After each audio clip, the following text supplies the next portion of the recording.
হুম। বাবা, এতদিন আগে হরপ্পান সিভিলাইজেশন, ভাবা যায় হরপ্পা সিভিলাইজেশনের সময় এটা ছিল? বাবা, আমি তো জানতামই না। নমস্কার, আদাব, শুরু করছি সুদীপার সংসার। সুদীপার সংসার, 7 দিন রং তার ভরে যাবে তোমাদের মনে। সত্যি অবাক লাগছে ভাবতে গেলে যে ভারতবর্ষ, গোটা ভারতবর্ষকে মানুষ যে খাবার দিয়ে চেনে, সেই খাবারটা কিনা এত দিন আগে থেকে তৈরি, মানে জাস্ট ভাবা যায় না। হরপ্পা সভ্যতার সময় থেকে চলে আসছে। একটু খোলসা করে বলি, অবিভক্ত ভারত, এদিকে বাংলাদেশ, ওদিকে পাকিস্তান, সব মিলিয়ে ভারত। সেই ভারতবর্ষের পাকিস্তানের 1940, হ্যাঁ 1940 সাল, দেশ তখনও স্বাধীন হয়নি। এইরকম সময় হোমরা চোমরা ব্যক্তিদের সমস্ত খাওয়ানোর জন্য একটা বিখ্যাত রেস্টুরেন্ট ছিল পাকিস্তানের পেশোয়ারে। তার নাম ছিল মতি মহল। নামেই বুঝতে পাচ্ছেন এখানে সব হাই ফাই লোকেরা খেতে যেতেন, এবং বিশেষত ব্রিটিশরা যেতেন খেতে। ব্রিটিশ অফিসিয়ালস, রাজা রাজরারা, তারা সব খেতে যেতেন এখানে, ভালো লাগতো। কেউ এলে অতিথি আপ্যায়নের জন্যও নিয়ে যেতেন। তো এহেন মতি মহলে, নামটা হচ্ছে ঠাকুরদাস, কুন্দনলাল জগ্গি অ্যান্ড কুন্দনলাল গুজরাল, এরা 3 জন মিলে ঠিক করেন যে এমন একটা খাবার বানাবো যে ব্রিটিশদের এবং রাজা রাজরাদের সব তাক লাগিয়ে দেব। তৈরি হলো রাজা রাজরাদের জন্য এবং ব্রিটিশ অফিসিয়ালসদের জন্য তন্দুরি চিকেন। তন্দুরি চিকেন তৈরি হওয়ার পরপরই, মানে ব্রিটিশরা সেটার এক বাইট দিয়েই বললেন এটাকে আমাদের সমস্ত ব্যাঙ্কোয়েটে ম্যান্ডেটরি করতেই হবে।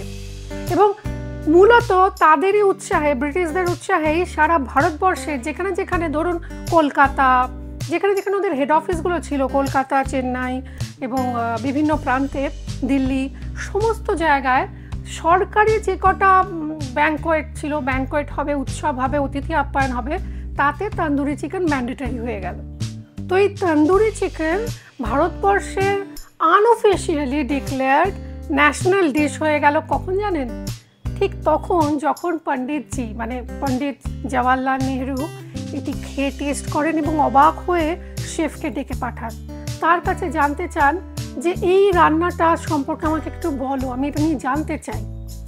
তখন তিনি জানতে পারেন এটি হরপ্পা সভ্যতা, মানে হরপ্পা সিভিলাইজেশনে যে সময় ওই রকম তন্দুর বানানো হতো, এই যে তন্দুরের উনুনটা, সেটা বানানো হতো যে স্ট্রাকচারে বা যে পদ্ধতিতে, সেটা হরপ্পা সভ্যতারই একটি নিদর্শন। তো তিনি তখন ঠিক করেন যে না, এই রেসিপিকে হারাতে দিলে চলবে না। তো তিনিও তার বিদেশি অভ্যাগত বা অতিথিদের এটি খাওয়াতে থাকেন, এবং 1960 সাল নাগাদ ব্রিটেনে, গ্রেট ব্রিটেনে এবং ইউএসএতে, আমেরিকাতে এই তন্দুরি চিকেন ভীষণভাবে জনপ্রিয়তা লাভ করে। আর এখন আপনি পৃথিবীর যে প্রান্তে যান, স্পেশালি যদি আপনি ইউরোপ ট্যুরে যান, দেখবেন আলপসের চূড়োয় একটা ভারতীয় রেস্টুরেন্ট আছে। সেইখানে তন্দুরি চিকেন বসে বসে আমি নিজের চোখে দেখে এসেছি যে সমস্ত ফরেনাররা তন্দুরি চিকেন খাচ্ছে। শুধু তাই নয়, ইউএসএ গিয়েও দেখেছি, মানে আমেরিকাতেও দেখেছি tandoori chicken burger, tandoori chicken sandwich, মানে তন্দুরি চিকেনের মশালা ওরা একটা কন্টেনারে করে বিক্রি করে। এখন আমাদের এখানেও পাওয়া যায়। কিন্তু আজকে তন্দুরি চিকেন আমরা বানাবো অত খাটাখাটনি করে নয়। আমার কাছে বাবা তন্দুর নেই, এবং আমি মাইক্রোওয়েভ ওভেনে, কনভেকশনেও রান্না করব না, রান্না করব একদম দেশি স্টাইলে। আচ্ছা, তন্দুরি চিকেনের মশালা প্রিপেয়ার করাটাই হচ্ছে মেন, আদারওয়াইজ সেরকম কিছু টাফ জব নয়। প্রথমে আমরা সবাই কী করে, চিকেনটা নিয়ে তার উপর মশলা দেয়, সেটা করবেন না। কেন বলছি? তার মূল কারণ হচ্ছে চিকেনটা দিয়ে মশলা প্রিপেয়ার করলে সব জায়গায় সমান মশলা নাও পৌঁছতে পারে, তাই আমি সবসময় ম্যারিনেটটা আগে তৈরি করে নিই। আচ্ছা, গুঁড়ো মশলাগুলো আগে নিয়ে নিই। ধনে গুঁড়ো আমি দুজনের জন্য করছি, আজকে তো ইন্ডিয়ার ম্যাচ আছে, তো স্বামী স্ত্রী দুজনে খাবেন।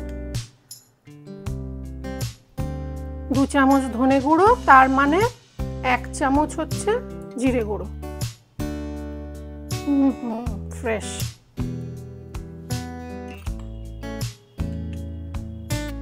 2 চামচ কাশ্মীরি লঙ্কার গুঁড়ো। এই পদ্ধতিটা মেনটেন করবেন, দেখবেন কোনো প্রবলেম হবে না, একদম দোকানের মতো হবে।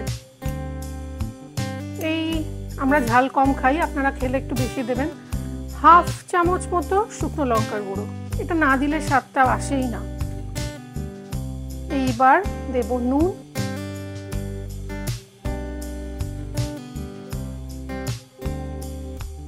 বাস।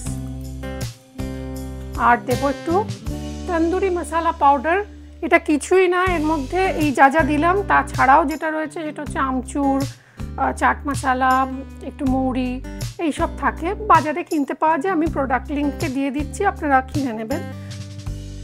আর যারা বিদেশ থেকে দেখছেন তারা ওখানে তো তন্দুরি মশলা পেস্টই কিনতে পাওয়া যায়, কিন্তু নিজে বানানোর স্বাদই আলাদা। তন্দুরি মশলা পাউডার, দেখুন আগে ড্রাই ইনগ্রিডিয়েন্টস যা যা দিলাম সেটাকে মিক্স করে নেব ভালো করে, কেননা নইলে পরে এক জায়গায় একটা যাবে, একটা জায়গায় যাবে না। আপনি এই যে মশলাটা আমি প্রিপেয়ার করলাম এর মধ্যেই না ছোট ছোট বাইট সাইজ চিকেন হয় না, বোনলেস, ওরকম ছোট ছোট বাইট সাইজ পিস কোট করে একটু ডিমের গোলায় ডুবিয়ে আবার একটু ব্রেড ক্রাম্বস দিয়ে ভেজে দেখবেন, দারুণ লাগে, বাচ্চাদের জন্য খুব ভালো লাগে। এই মশলাটা আমার বাড়িতে প্রিপেয়ার করাই থাকে, তবু একটু দেখালাম আপনাদের। এইবার এর মধ্যে দেব পাতিলেবুর রস,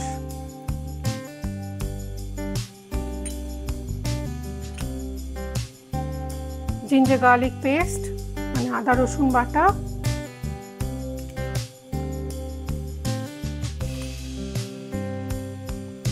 টমেটো কেচাপটা অপশনাল, দিতেও পারেন নাও দিতে পারেন, টক দই দেওয়া হচ্ছে, আমার ভালো লাগে দিতে, কারণ দিলে না কালারটা খুব সুন্দর আসে। এবার দেব কসুরি মেথি ক্রাশ করে। আমি না কসুরি মেথি দেওয়ার আগে মাইক্রোওয়েভ ওভেনে এই ধরুন এইরকমই একটা বাটিতে 30 সেকেন্ড ঘুরিয়ে নিয়ে রেখে দিই, তখনই ইউজ করবেন, একটু পরে দেখবেন কি সুন্দর গন্ধটা আসে। কসুরি মেথি বেশি দিলে তেতো হয়ে যাবে, এটা খেয়াল রাখতে হবে কিন্তু। এবার দেব টক দই 2 চামচ, টক দই দিলাম, হয়ে গেল।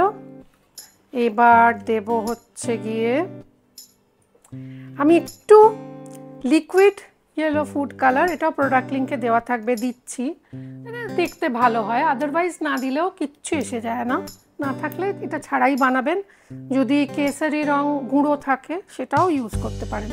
কতটুকু দেব দেখুন, এই কালারটা দিলেন আমার খুব ভালো লাগে, অল্প সামান্য জাস্ট।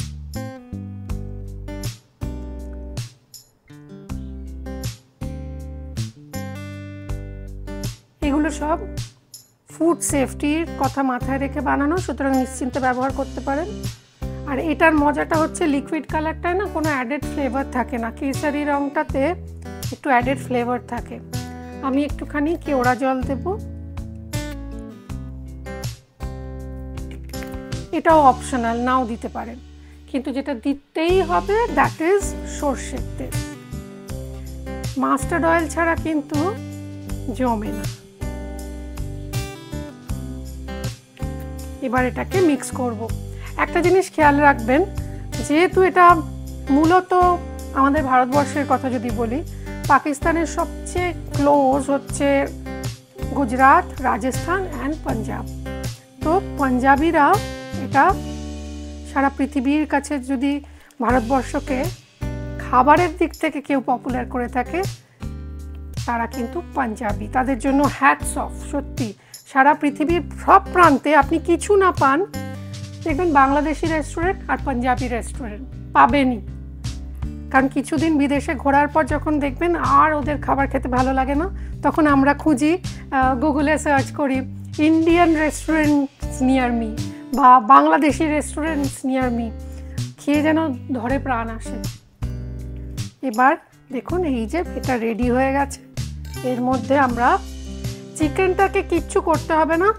এই দেখুন আমি এটা আগে করেই রেখেছি, এটা দোকানদারও করে দেয় বললে। সেটা হচ্ছে তন্দুরি মশলাটা যাতে ঢোকে একটু আড়াআড়ি এরকমভাবে কেটে দেব, এটার গায়েও দেবেন। আমার জানি না কেন তন্দুরি চিকেন অলওয়েজ না একটু থাই পিস মানে লেগ পিসেই ভালো লাগে। এটাকে একটু চেলা করে দেবো, বাংলায় বলে চেলা, যাতে মশলাটা ভেতর অবধি যায়। এইবার এর মধ্যে আমরা চিকেন পিস দুটো দিয়ে দিলাম, দিয়ে ভালো করে মাখিয়ে দেবো। কিন্তু এই যে এখন যেটা করা হচ্ছে মানে একটা মাসাজ দিতে হয়, যেরকম রোস্ট চিকেনও একটা মাসাজ দরকার হয় চিকেনকে দেওয়ার, এটাও ভালো করে মেশাবেন। এবং এইটা না আগের দিন যদি ম্যারিনেট করে রাখতে পারেন, নাথিং লাইক ইট। আজকে তো সকলে টেনশনে ভুগছেন, বলুন এখনো ইন্ডিয়ার কি হলো, ইন্ডিয়া জিতবে আবার কি হবে। ওকে, এটাকে একটুখানি রেখে দিতে হবে। আমরা একটা কাজ করি, ও আসল কথাটাই তো আপনাদের বলা হয়নি। ও মাই গড, কি করে যে আমি এত ভুলে যাই না, আমি সত্যি আমার অবাক লাগে। যাই হোক, আসলে আগে যখন অ্যাঙ্কারিং করতাম আমাদের কানে একটা টক ব্যাগ থাকতো, সব বলে বলে দেয়, শুনে শুনে বলা যায়। এখানে তো তা নয়। যাই হোক, আমার এই সুন্দর শাড়িটা দেখছেন, এটা কিন্তু একটা একদম ম্যাচিং ব্লাউজ পিসও রয়েছে, যা সুন্দর দেখতে না শাড়িটা। এই রকম শাড়িগুলো ভাবুন 25% 30% ডিসকাউন্টে পাবে। এবং টোটালি প্রায় আপ টু 70% ডিসকাউন্ট সেল চলছে আমার দোকানে। হ্যাঁ, 15 নম্বর বন্ডেল রোড, সুদীপা চ্যাটার্জি স্টোরে চলে আসুন আজই। আর এই শাড়িটা যদি আপনাদের এক্স্যাক্টলি সেম শাড়ি পেতে ইচ্ছে করে, তাহলে আমাকে অনায়াসে হোয়াটসঅ্যাপ করতে পারেন পৃথিবীর যে কোনো প্রান্ত থেকে। হোয়াটসঅ্যাপ নাম্বার হচ্ছে 6289731413। আর দোকান 15 বন্ডেল রোড, যান দেখে নিন। বালিগঞ্জ প্লেসে ঢোকার মুখেই 15 নম্বর বন্ডেল রোড মানেই কিন্তু সুদীপা চ্যাটার্জি স্টোর। ছোট্ট একফালি দোকানে আমরা সাজিয়ে রেখেছি ভারতবর্ষের নানান প্রদেশের শাড়ি।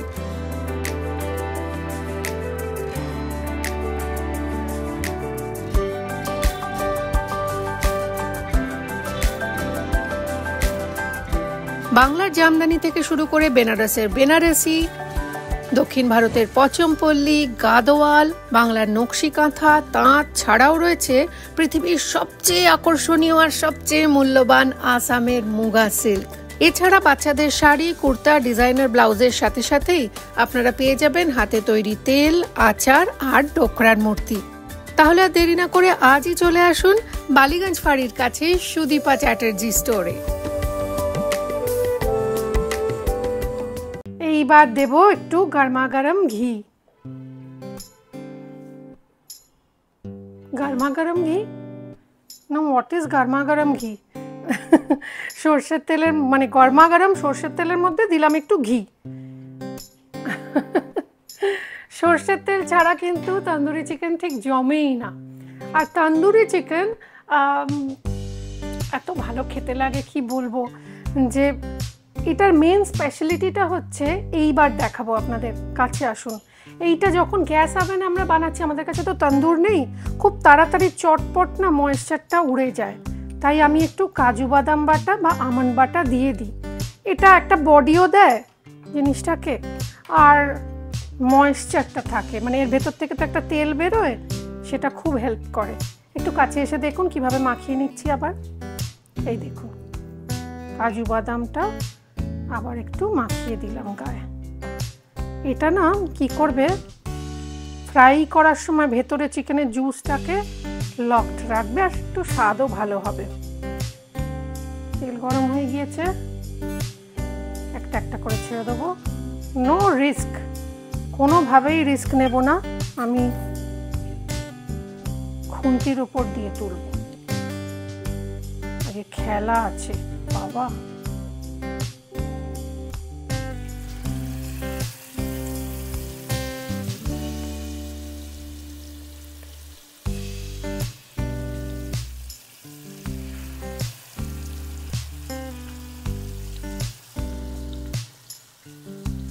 আপনারা না অনেকেই দেখবেন অনেকের রেসিপিতে একটু ছাতু দেয় কিন্তু ছাতুটা দেয় বাইন্ডিং এজেন্ট হিসেবে, কিন্তু ছাতুটা দিলে না তন্দুরি চিকেনের যে নিজস্ব একটা টেস্ট সেটা যেন মনে হয় কোথাও মিস করে যাচ্ছি।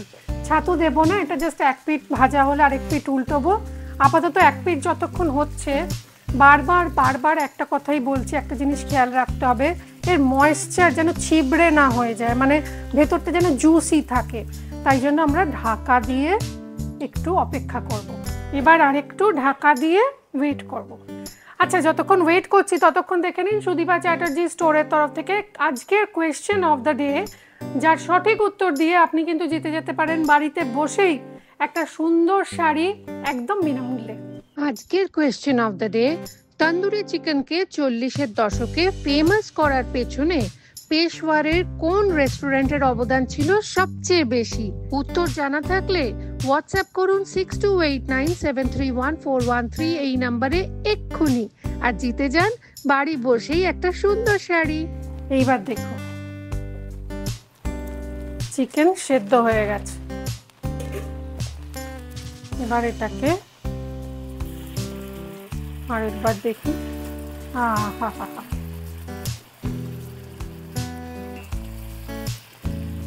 হয়ে গেছে মোটামুটি। আর এবার হাই ফ্লেমে এটা হতে থাকুক, ততক্ষণ আমরা একটা রুটি সেঁকার তাওয়া নেব, তার মধ্যে এগুলোকে একটু সেঁকবো।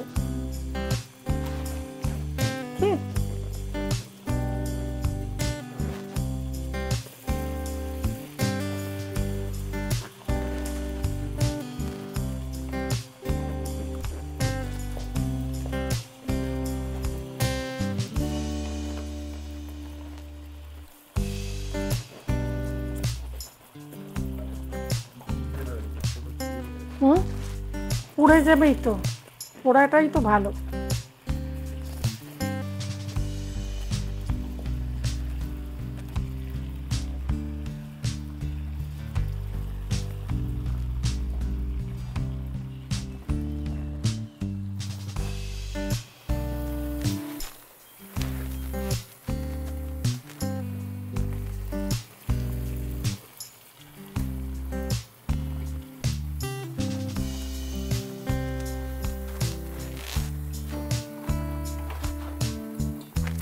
এটাকে একটু ঘুরিয়ে ঘুরিয়ে সেঁকে নেব, দ্যাটস অল। তাতেই পোড়া গন্ধটা, তন্দুরের গন্ধটা চলে আসবে।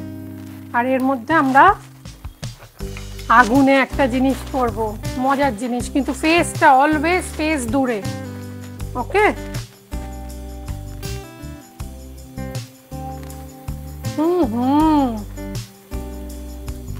লুকস লাভলি, যা ভালো গন্ধ বেরিয়েছে কি বলবো।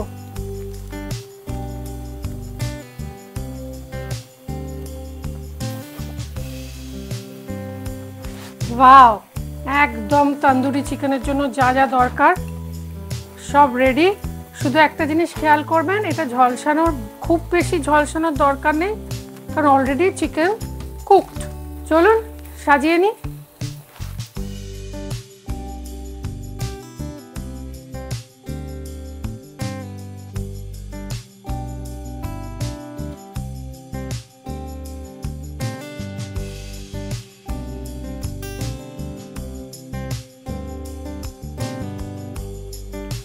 তাহলে কেমন লাগলো আজকের এপিসোড আমাদের লিখে জানাতে ভুলবেন না।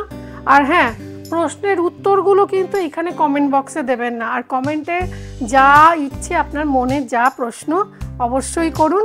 কিন্তু একটা জিনিস একটু বলতে ইচ্ছে করছে, সেটা হচ্ছে যে আজকে ইন্ডিয়া জিতবে বলে আশা করছি আমরা, এবং আশা কেন, আমাদের একদম ফুল কনফিডেন্স যে ইন্ডিয়া জিতবেই, এবং ইন্ডিয়া জিতবে এরকম শুভকামনা নিয়ে আজকের আমাদের বিদায় নিতে হচ্ছে। আবার দেখা হবে আগামী সপ্তাহে এবং দুটো নতুন রেসিপি নিয়ে। ভালো থাকুন, ভালো রাখুন।